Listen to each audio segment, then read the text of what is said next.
O chão não era apenas frio, era um soco de gelo atravessando minha pele cansada. O cheiro de gasolina misturado ao vento úmido da madrugada grudava no meu nariz, como se quisesse tatuar em mim, a cada respiração, onde eu tinha caído. Carros passavam indiferentes, faróis como olhos apressados que não viam ninguém. Eu, encolhido dentro de um cobertor sujo, encarava o céu pesado de São Paulo. Ali, sem endereço, sem futuro, sem nome, eu me sentia apagado do mapa humano. A cidade parecia me engolir de todos os lados. Mas no silêncio daquele concreto, algo começou a nascer. Não um grito, não uma lágrima, mas uma revolução dentro de mim. Era quase imperceptível, um sopro, uma centelha, mas estava lá. Eu dormia na rua. Não era uma noite perdida de azar, era rotina. O barulho dos ônibus tinha virado meu despertador. A calçada, minha cama. O olhar atravessado das pessoas, meu espelho quebrado. Se alguém me visse naquele tempo, talvez jurasse que eu não tinha saída. Mas, poucos anos depois, eu estaria vestindo um terno, assinando contratos, liderando minha própria empresa. A estrada entre esses dois mundos parecia impossível, mas eu precisei atravessá-la para me salvar. Quando cheguei à rua, eu tinha 24 anos.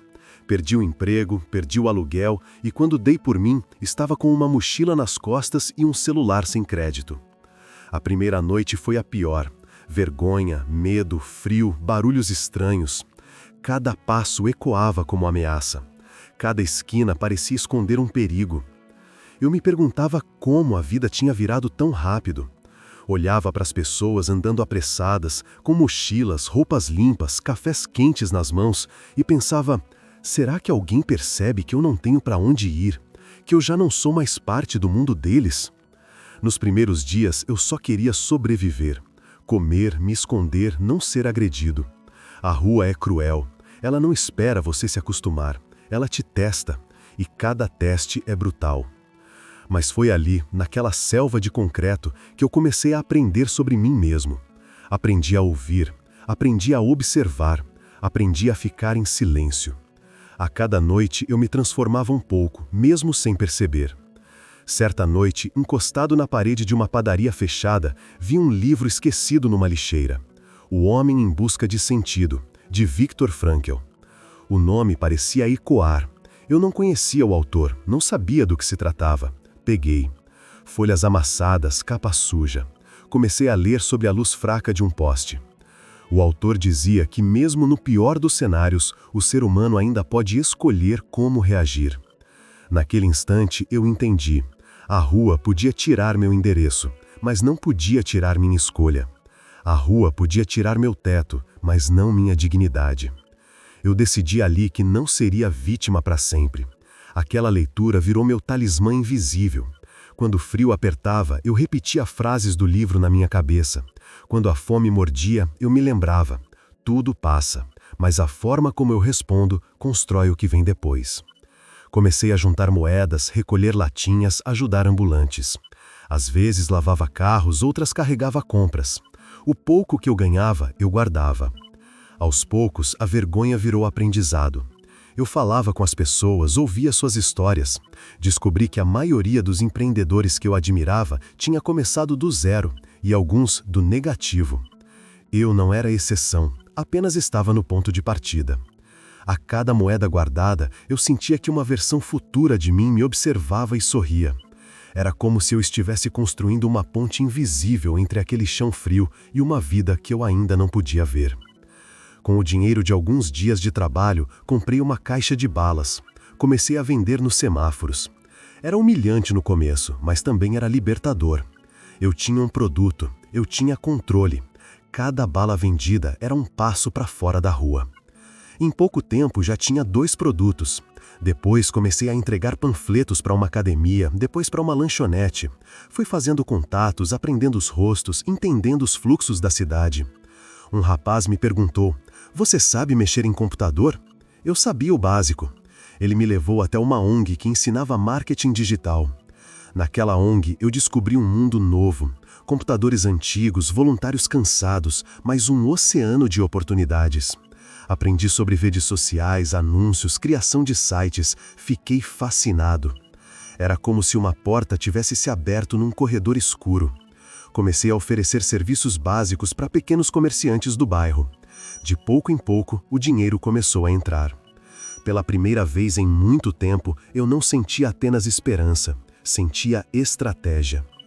2 anos depois daquela primeira noite na rua, eu alugava um quarto simples, 4 paredes, um colchão, um notebook usado. Mas para mim, era um castelo. Cada contrato fechado era uma vitória pessoal. Não havia glamour, havia suor, noites sem dormir, erros e aprendizados. Minha primeira empresa nasceu sem fachada, sem CNPJ, sem glamour. Era só eu, um celular e uma visão. Mas eu já não era aquele cara que dormia na calçada. Eu era alguém em movimento, alguém em construção. Com o tempo, registrei a empresa, contratei um estagiário, depois um funcionário, depois uma equipe. Aprendi a delegar, aprendi a liderar.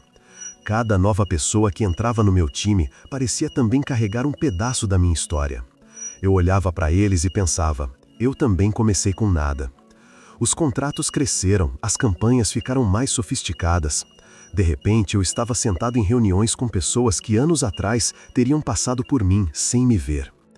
Houve um dia em que, olhando para meu próprio reflexo no vidro do escritório, eu não me reconheci. Não pelo terno, nem pela barba feita, mas pelo olhar. O olhar tinha mudado. O medo ainda estava lá, mas agora havia um brilho novo, confiança, pertencimento. Eu já não era um estranho na minha própria vida. Eu tinha reconstruído, não apenas uma carreira, mas uma identidade. Hoje, quando lembro do chão frio, do cobertor sujo, do livro no poste, das balas no semáforo, sinto uma gratidão estranha. O ponto mais escuro da minha vida foi, na verdade, a semente do meu futuro. A rua me ensinou resiliência, humildade e empatia. A fome me ensinou foco. A solidão me ensinou a ouvir. E o conhecimento me mostrou a saída. Se há uma lição nessa história, é que não existe destino fixo. Existe escolha, existe reação, existe reconstrução. Eu dormia na rua. Hoje eu sou empresário. Mas mais do que isso, hoje eu sou alguém que aprendeu a não se definir pelo momento mais baixo. Relembro noites em que dormia acordado, tentando imaginar minha vida como um filme. Às vezes me via caminhando no escuro, outras vezes me via sentado numa sala iluminada falando para pessoas sobre superação. Sem perceber, eu estava roteirizando meu próprio destino. Cada pensamento era um frame, cada pequena ação era um corte para a próxima cena.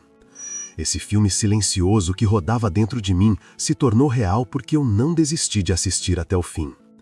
Tinha um senhor chamado Walter que me dava café frio todas as manhãs. Tinha uma senhora chamada Maria que passava vendendo pão e sempre deixava um pedaço para mim. Tinha crianças que olhavam para mim com olhos curiosos, sem julgamento.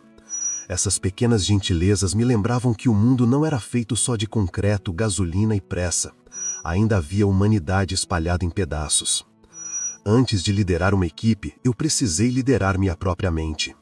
A cada dia eu construía micro-hábitos, acordar cedo mesmo sem cama, lavar o rosto na pia de um posto, guardar moedas, anotar ideias num papel sujo. Esses rituais simples se tornaram armaduras invisíveis. Quando a oportunidade chegou, a ONG, os primeiros clientes, eu já tinha músculos mentais treinados no silêncio. Às vezes penso que a pessoa que eu era aos 24 anos estava apenas me esperando do outro lado do tempo. Eu caminhava em direção a ele sem saber. E quando nos encontramos, eu empresário e eu morador de rua, um abraçou o outro silenciosamente. Nesse abraço imaginário eu entendi. Nós somos versões em trânsito. Nada é definitivo. Quando olho para trás, não vejo apenas dor, vejo um mapa. Cada esquina, cada noite, cada bala vendida foi uma coordenada me levando até aqui. Se existe um segredo, talvez seja este: não acreditar que o fundo do poço é o fim. O fundo do poço, muitas vezes, é o início do caminho para cima.